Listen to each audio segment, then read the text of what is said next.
Hi guys, आज बात करेंगे हम ट्रेंड लाइंस के ऊपर। और ये सबसे कॉमन टॉपिक है प्राइस एक्शन के अंदर। जैसे ही कोई भी नया बंदा प्राइस एक्शन सीखता है, उनको उनको ट्रेंड लाइन के बारे में सिखाया जाता है।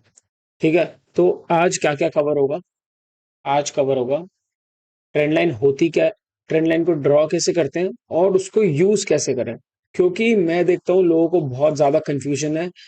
वो लोग प्योरली ट्रेंड लाइन के बेसिस पे ट्रेड्स लेते हैं। दूसरा, उनको ट्रेंड लाइन ढंग से ड्रॉ करनी नहीं आती। तो चलते हैं अब हम चार्ट के ऊपर और डिस्कस करेंगे ये सारी चीजें। वीडियो एंड तक देखना, पूरी देखना। चलते हैं। सबसे पहले मैं सबके चहीते चार्ट पे आ गया हूँ, बैंक निफ्टी के ऊपर। अब पहले बात कर लेते हैं कि ट्रेंड लाइन को ड्रॉ कैसे करते हैं। तो आपके आगे एक ये चार्ट आ रहा है। ठीक है। क्या करना है आपको? अभी हम ट्रेडिंग व्यू पर है। आप अगर ट्रेडिंग व्यू यूज करते हो तो मैं उसके हिसाब से बता रहा हूँ। ट्रेडिंग व्यू पर यहाँ पर इसको खोलना है आपको और ये सारे ऑप्शन आ जाएंगे। ठीक है। आपको क्या यूज करना है? आपको यूज करना है ट्रेंड लाइन। अब जो आपने ट्रेंड लाइन पहली बनाओगे, ऑप्शन आएंगे। मैं अभी ट्रेंड लाइन को बड़ा कर देता हूँ थोड़ा समझने के लिए। ठीक है। कलर रेड है, आपको दिख रहा है। और डैश बना सकते हो, डॉटेड बना सकते हो, या नॉर्मल लाइन। तो अभी इस पे आ जाते हैं हम टू पे। ठीक है, इसको डिलीट करता हूँ मैं। अब सबसे पहले तो ये समझते हैं कि ट्रेंड लाइन होती क्या है। तो मुझे एक बात बताओ, ट्रेंड लाइन का जो वर्ड है ट्रेंड लाइन, इसका क्या मतलब है? ट्रेंड लाइन का मतलब हुआ, ट्रेंड लाइन हमारे को ट्रेंड बता रही है कि स्टॉक के अंदर ट्रेंड क्या चल रहा है। राइट। तो अगर अप ट्रेंड होगा तो ट्रेंड लाइन बताएगी कि हम अप ट्रेंड में, डाउन ट्रेंड। तो अगर ट्रेंड लाइन का यूज सिर्फ मेरे को ट्रेंड बताना है, तो हम ऐसा क्यों अज्यूम करें कि इतनी सारी वीडियोस देखता हूँ मैं, इतने सारे आर्टिकल्स, पता नहीं क्या क्या लिखा हुआ है लोगों ने, कि ट्रेंड लाइन ड्रॉ करने के लिए आपको पॉइंट्स टच कराने होते हैं। ठीक है। लोग कहेंगे जितने ज्यादा पॉइंट टच हो, जितने ज्यादा पॉइंट टच हो उतनी अच्छी आपकी ट्रेंड लाइन है। ठीक है। लोग ऐसा बोलते हैं कि सारे हाईस टेस्ट कराओ। आपने भी, आई एम श्योर, सुना होगा ये सब बातें। तो कई लोग ट्रेंड लाइन ऐसे ड्रॉ करते हैं। ठीक है। कई लोग कहते हैं मैं सिर्फ विक्स लेता हूँ। वो लोग क्लोज नहीं वो लोग क्लोज नहीं लेते, वो लोग विक्स लेते हैं। ठीक है। ये देखो, एक सेकंड को, ये कैंडल है, ये इसका क्लोज हो गया, और ये इसकी विक्स हो गई। ठीक है। जो भी ये ऊपर का लाइन होती है, इनको विक्स बोलते हैं, WICKS। राइट। अब कई लोग इसको ऐसे ड्रॉ करते हैं जहां पे उनका एग्जैक्ट रूल नहीं है। और कई लोग इसको एग्जैक्ट एकदम रूल से फॉलो करते हैं कि मैं तो डॉटेड ओ मैं तो विक्स ही टच कराऊंगा सिर्फ। विक्स नहीं टच हो रही तो वो कंसिडर ही नहीं करते उस लाइन को। ठीक है। ये ऐसे बनाएंगे, एक विक, दो विक। अब अगर इसके अंदर 4 या 5 विक ज्वाइन हो जाती तो वो कहते कि ये ट्रेंड लाइन स्ट्रांग है। ठीक है। मान लिया मैंने कि उनका ये तरीका है। बट अब मेरी बात आराम से सुनो। जब हमें पता लग गया कि ट्रेंड लाइन का मतलब है ट्रेंड बताना, ठीक है, एक ट्रेंड लाइन मुझे मार्केट का ट्रेंड बताती है, तो कितना मुश्किल है कि मैं सिर्फ यूं ड्रॉ करके बता दूं कि ये अप ट्रेंड में। मैंने गलत बोला था। Low, higher high, higher low, higher high, higher low. इस लो के ऊपर है, हायर हाइज बन रहे हैं, हायर लोज बन रहे हैं। तो हम अप ट्रेंड के अंदर है। अब जब हम अप ट्रेंड के अंदर हैं, तो जरूरी है क्या ट्रेंड लाइन विक्स टच करे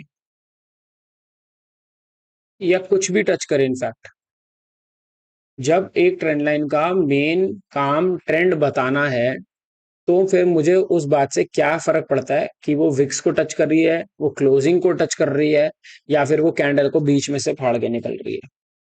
ठीक है। आराम से बात को समझो। जिस चीज का जो यूज है, हमारे को ट्रेंड लाइन कभी भी ट्रेड लेने के लिए नहीं बोलती। लोग टच होते ही ट्रेड ले लेते हैं, बट किसी को पता थोड़ी है कि वो ट्रेंड लाइन ब्रीच करेगा या ट्रेंड लाइन के साथ ब्रेकडाउन लाएगा। तो अगर आपको उस चीज के बारे में पता ही नहीं कि ये ट्रेंड लाइन पे सपोर्ट लेगा या फिर ये भागता चला जाएगा, तो आप वहां पर ट्रेड कैसे ले सकते हो? ठीक है। तो पहली बात क्या हो गई, ट्रेंड लाइन को ड्रॉ करने का कोई सही तरीका नहीं होता। ट्रेंड लाइन को आपको ड्रॉ करना है, आप सिंपली कर सकते हो, सीधा, बात खत्म हो जाती है। अब सीधा सीधा मतलब, सीधे का मतलब ये नहीं कि ऐसे बीच में बना दो। क्योंकि अगर आप ऐसे बीच में ट्रेंड लाइन को बनाओगे, तो आपको खुद को चार्ट देखने में दिक्कत होगी। मैं क्या रेकमेंड करता हूँ, ट्रेंड लाइन सेलेक्ट करो, ये देखो, मैं रखता हूँ 1 पे। ठीक है। छोटी सी हो गई अभी एकदम। अब आपने लिया ट्रेंड लाइन को। अब ये वीकली चार्ट है, हमें वीकली का ट्रेंड निकालना है। राइट। कोई भी एक लो पकड़ लो। आपने लो पकड़ लिया, अब इसको आराम से ऐसे बना दो, देखो, ठीक है। अब आपको दिख रहा है कि हम हायर लोज बना रहे हैं, ये बन गई आपकी ट्रेंड लाइन। अब आपको ऐसा नहीं करना। अब हम बात करते हैं इस टॉपिक पे कि ट्रेड ले कैसे ट्रेंड लाइन के साथ।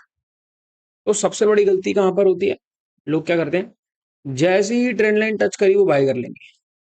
ठीक है, लोग ऐसे प्राइस के बाद के एक्शंस दिखाते हैं। वो दिखाते हैं कि प्राइस यहाँ पे है, ट्रेंड लाइन को टच करा, उड़ गया। अरे जब प्राइस यहाँ पर नहीं था, अगर हम यहाँ पर होते, अब यहाँ पर है अब हम, ठीक है, तो मेरी ट्रेंड लाइन ऐसे होती कुछ। अगर प्राइस यहीं तक होता तो मेरी ट्रेंड लाइन ये होती, ठीक है ना, क्योंकि ये 3 पॉइंट टच कराता मैं। अब तो प्राइस टच ही नहीं हो रहा, अब क्या करें हम। अब आप यहां पर आके बाय कर ले तो देखो प्राइस को क्या हो गया, और यूं आपका हो गया ब्रेकडाउन आ गया। नहीं, ट्रेंड लाइन के ऊपर टच करने से कुछ फर्क नहीं पड़ता। आपको ओवरऑल ट्रेंड को स्टडी करना है। अगर आपको वहां पे बुलिश प्राइस एक्शन दिख रहा है, अब तो एंटर कर सकते हो। बेरिश प्राइस एक्शन दिख रहा है, अब बेरिश एंटर कर सकते हो। लेकिन कभी भी सिर्फ ट्रेंड लाइन को टच करा है इसलिए बाय कर रहा हूं, वो सेंस नहीं बनती। अब बुलिश और बेरिश प्राइस एक्शन क्या होते हैं, हायर हाइज बन रहे हैं, हायर लोज बन रहे हैं, कैंडल क्लोजिंग क्या है, बायर स्ट्रांग है, सेलर स्ट्रांग है। अभी मैं आपको एग्जांपल दिखाता हूँ। चार्ट को रीसेट कर लेते हैं, ठीक है, फिर से आ गए हम वीकली चार्ट पे। ये देखो,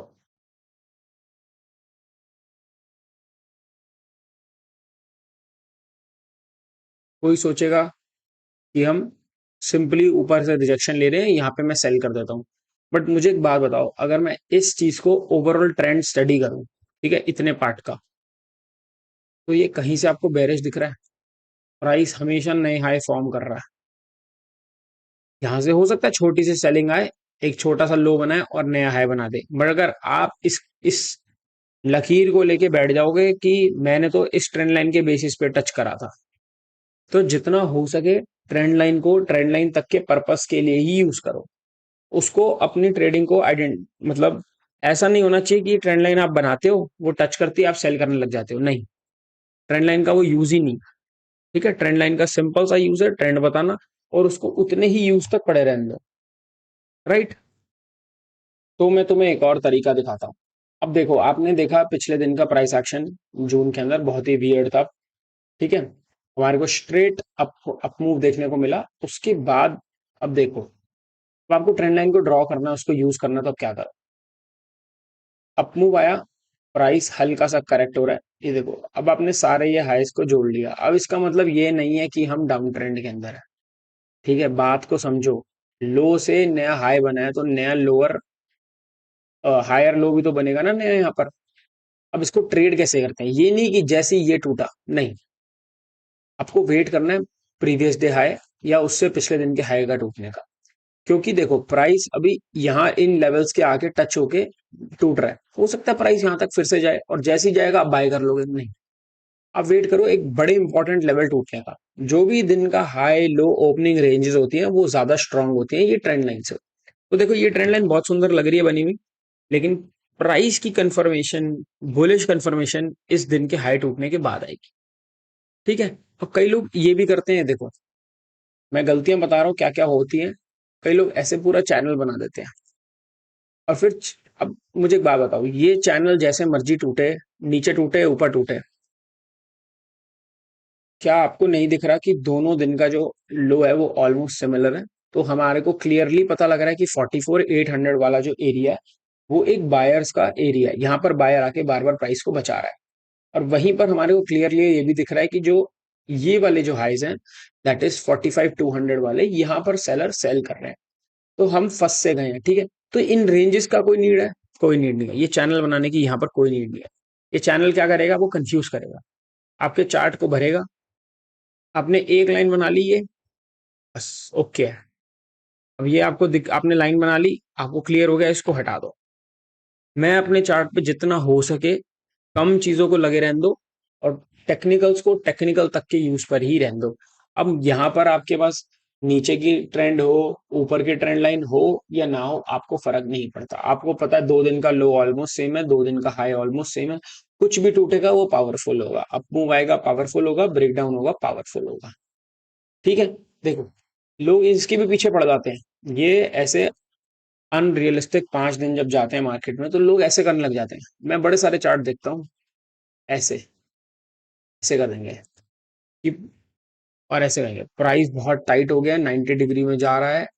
भाई सबको पता है 90 डिग्री में जा रहा है, इसमें ऐसे चैनल बनाने की क्या जरूरत है।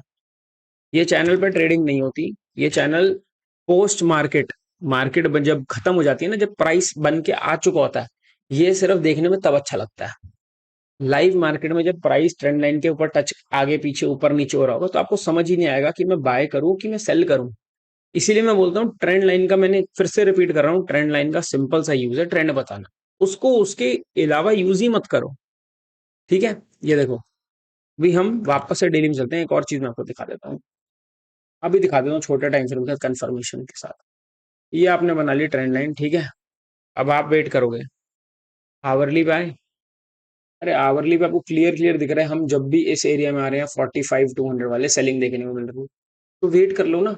जैसे ही 45-200 वाला एरिया टूटेगा, देखो यहाँ पर हमारे को बाइंग देखने को मिल रही है, बार बार प्राइस रिजेक्ट हो रहा है।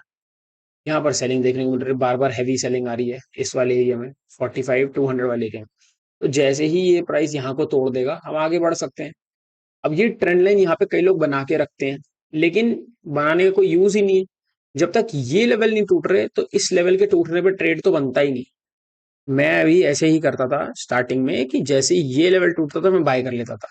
अरे जब सेलर यहाँ पर स्ट्रांग बैठा है 45-200 के आसपास बेचने के लिए, तो मैं ये लेवल टूटने पे क्यों बाय करूं, क्यों बुलिश बनाऊं। जब तक ये सेलर्स वीक नहीं होंगे, प्राइस इनके ऊपर इनको तोड़ के नहीं निकलेगा, तब तक प्राइस वीक है। इसलिए इसको हटा दो, और देखो कितनी क्लैरिटी हो गई चार्ट के अंदर, आपको कंफ्यूजन ही हट गई मन में कि हम बुलिश हैं कि हम बेरिश हैं। हमारे को सिंपली दिख रहा है कि 45-200 पे स्ट्रिक्ट सेलिंग है और नीचे यहाँ पर बाइंग है। Simple, right. तो थैंक यू फॉर वॉचिंग, बढ़िया लगी। और क्या टॉपिक पे चाहिए नीचे कमेंट करो, मैं बना दूंगा।